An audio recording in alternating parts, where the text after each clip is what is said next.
Sebelum melanjutkan, jangan lupa subscribe dulu. Terima kasih. Bab 262, Bersekutu dengan Sekte Penyihir Langit. Penyerahan Liu Liang merupakan langkah besar dalam rencana Huang Xiaolong untuk menelan sekolah walet darah. Liu Liang adalah tetua Sekte Blood Swallow, salah satu yang paling berpengaruh, yang memberinya banyak rahasia tersembunyi dari sekolah tersebut. Meskipun Chen Xiaotian telah menyelidiki dan mengikuti sekolah Blood Swallow, Chen Xiaotian tidak dapat mengetahui informasi tersebut. Misalnya, saat mengolah fisik iblis mayat hidup, Doyen Jiang Tianhua dari aliran Blood Swallow melakukan kesalahan, menyebabkan energi iblis yang merusak memasuki tubuhnya. Setiap tahun, akan ada hari ketika kekuatannya akan jatuh ke titik terlemah. Atau, fakta bahwa wakil aliran Blood Swallow Cui Ming dan selir kecil penguasa Sekte 9 Iblis melakukan pertemuan gelap di bawah sinar bulan, Del. Setiap tahun, ada hari di mana kekuatan Jiang Tianhua menurun drastis. Tanya Huang Xiaolong. Benar sekali, Tuan Muda. Liu Liang mengulangi, namun, bawahan ini tidak tahu hari apa tepatnya. Huang Xiaolong mengangguk, wajahnya tampak muram dan termenung. Sesaat kemudian dia berkata kepada Chen Xiaotian, sebarkan rumor tentang perselingkuhan antara wakil Sekte Blood Swallow, Cui Ming, dan selir kecil penguasa Sekte 9 Iblis. Ingat, bertindaklah dengan bijaksana. Chen Xiaotian tercengang namun segera sadar kembali dan menerima perintah tersebut, sebab Huang Xiaolong memerintahkannya untuk memperhatikan reaksi dari sekolah walet darah dan Sekte 9 Iblis setelah perintah itu disampaikan. Sedangkan untuk Liu Liang, Huang Xiaolong memerintahkannya untuk tinggal di markas besar Sekte Penyihir Langit dan bersikap rendah hati, dia tidak diperbolehkan memperlihatkan dirinya sampai dia berhasil mengambil alih sekolah walet darah.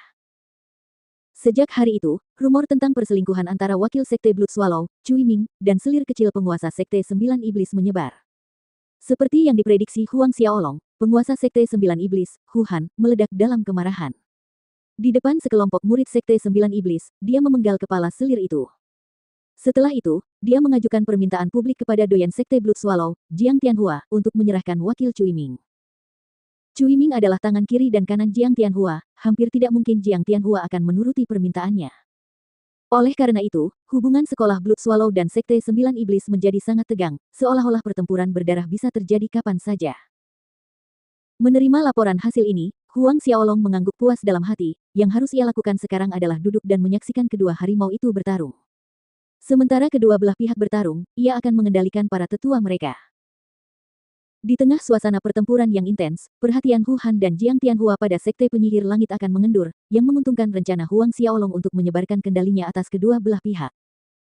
2 hari kemudian, Chen Xiaotian melaporkan bahwa perkelahian terjadi antara sekolah Blood Swallow dan murid-murid Sekte Nine Vien, lebih dari selusin orang tewas dan terluka.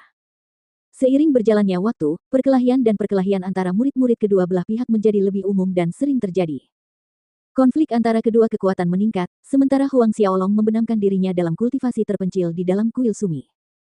Kekuatan Huang Xiaolong semakin kuat dari hari ke hari.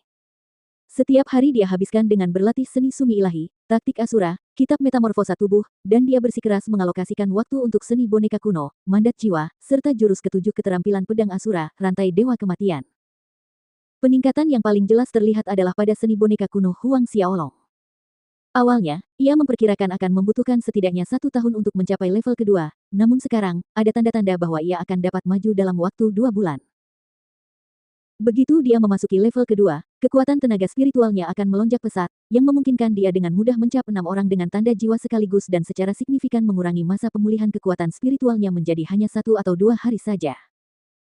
Tak lupa bahwa kekuatan serangan mata neraka miliknya juga akan meningkat karena kekuatan spiritualnya yang lebih kuat. Pada level pertama kekuatan spiritual seni boneka kuno, melancarkan serangan spiritual mata neraka pada musuh dengan kekuatan yang sama hanya akan menghasilkan efek yang dapat diabaikan, tetapi ini akan berubah ketika kekuatan spiritualnya memasuki level kedua, kekuatan serangan spiritualnya akan menjadi ancaman bagi musuh-musuhnya. Selain bersembunyi dalam latihan, Huang Xiaolong mengambil setiap kesempatan untuk mencegat sekolah walet darah dan tetua 9 Sekte Iblis setiap kali mereka keluar dari kota Iblis Hitam untuk bertugas. Mereka yang menolak untuk menyerah selalu dibunuh di tempat, sedangkan mereka yang menyerah dan tunduk dicap dengan tanda jiwa. 1 bulan berlalu dalam sekejap mata. Dalam 1 bulan ini, selain Liu Liang, jumlah tetua dari sekolah Blood Swallow dan Sekte 9 Iblis yang menyerah bertambah menjadi 11, 7 orang dari sekolah Blood Swallow dan 4 orang dari Sekte 9 Iblis. Meskipun jumlahnya tampak kecil, itu sama sekali bukan kekuatan yang lemah.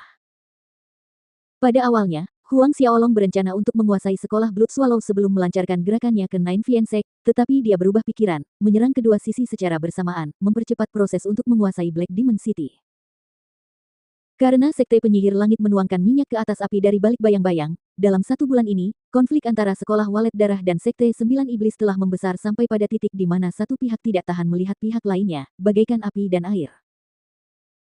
Adapun Huang Xiaolong, setelah membuat 11 tetua dari kedua pasukan ini takluk padanya, kekuasaannya menyebar cepat dengan melakukan trik lama yang sama, yakni meminta tetua-tetua itu mengundang tetua-tetua dari perguruan Blood Swallow dan Sekte Sembilan Iblis ke sebuah perjamuan, lalu menaklukkan mereka satu persatu.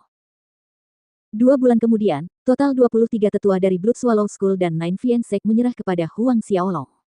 Yang menolak berjumlah 6 orang, semuanya dibungkam di tempat oleh Huang Xiaolong. Dengan 23 tetua dan Sekte Penyihir Langit, Huang Xiaolong menguasai setengah dari kekuatan kota setan hitam. Bahkan jika sekolah Blood Swallow dan Sekte Sembilan Iblis membuat perjanjian dan mengarahkan ujung tombak mereka ke sisinya, Huang Xiaolong yakin bahwa ia dapat melawan mereka dalam skala yang sama. Di kuil Sumi, Huang Xiaolong menelan setetes eliksir Buddha geosentris dan berdiri di tengah formasi 10 Buddha, mempraktikkan seni Sumi ilahi, saat taktik Asura dan kitab suci metamorfosa tubuh mengalir bersamaan di dalam tubuhnya. Di atasnya, energi Buddhisme, energi spiritual dunia bawah, dan ki naga sejati turun seperti air terjun. Saat Huang Xiaolong berlatih, bayangan halus patung Buddha, Arkdemon, dan naga ilahi primordial muncul di sekelilingnya. Energi Buddhisme, ki pertempuran dunia bawah, dan ki naga sejati di laut ki dan meridiannya menjadi lebih padat, melonjak tanpa henti. Malam telah berlalu. Huang Xiaolong berhenti berlatih saat fajar. 2 bulan berlalu, Huang Xiaolong berhasil membawa kultivasinya mendekati Orde ke-7 Xiantian dari puncak Orde ke-6 Xiantian. Dalam 10 hari berikutnya, atau paling lama setengah bulan, ia yakin bisa membuat terobosan itu, dan itu termasuk seni boneka kuno miliknya, yang berada di puncak level pertama. Di aula utama sekolah Blood Swallow, Jiang Tianhua yang bertubuh kecil sedang duduk di kursi utama yang menyerupai singgasana dengan ekspresi jelek di wajahnya. Baru saja, penguasa Sekte Sembilan Iblis, Hu Han, memerintahkan bahwa jika sekolah Blood Swallow tidak menyerahkan Cui Ming, para pengikut Sekte Sembilan Iblis akan membunuh setiap pengikut sekolah Blood Swallow yang mereka temui. Bukankah ini sama saja dengan mencabut sekolah Blood Swallow? Pemusnahan. Menyerahkan Cui Ming. Jika dia benar-benar menyerahkan Cui Ming, bukankah itu sama saja dengan diinjak-injak martabatnya sebagai doyen? Bagaimana dia akan memerintah para tetua di masa depan, bagaimana mereka akan memandangnya? Selain itu, Cui Ming adalah tangan kiri dan kanannya, sangat setia kepadanya. Jiang Tianhua semakin marah setiap detiknya saat pikiran-pikiran ini berputar dalam benaknya. Yang mulia, Hu Han itu terlalu banyak menindas kita. Dia benar-benar bertindak seolah-olah Sekte Blood Swallow kita adalah buah kesemek lunak yang dapat mereka bentuk sesuka mereka. Pada saat ini, salah satu tetua yang hadir di aula besar berdiri sambil berteriak. Benar, Yang Mulia. Kalau keadaannya buruk, kita lawan saja mereka. Tetua Sekte Blood Swallow lainnya juga sependapat. Namun, kedua tetua ini sudah ditundukkan oleh Huang Xiaolong. Para tetua lainnya yang tunduk pada Huang Xiaolong menyanyikan lagu yang sama di depan Jiang Tianhua, mereka siap bertarung sampai mati dengan Sekte Sembilan Iblis. Yang Mulia, bagaimana kalau kita bersekutu dengan Sekte Penyihir Langit? Pada titik ini, seorang tetua jangkung setengah baya yang memiliki fitur-fitur yang sangat bagus menyarankan.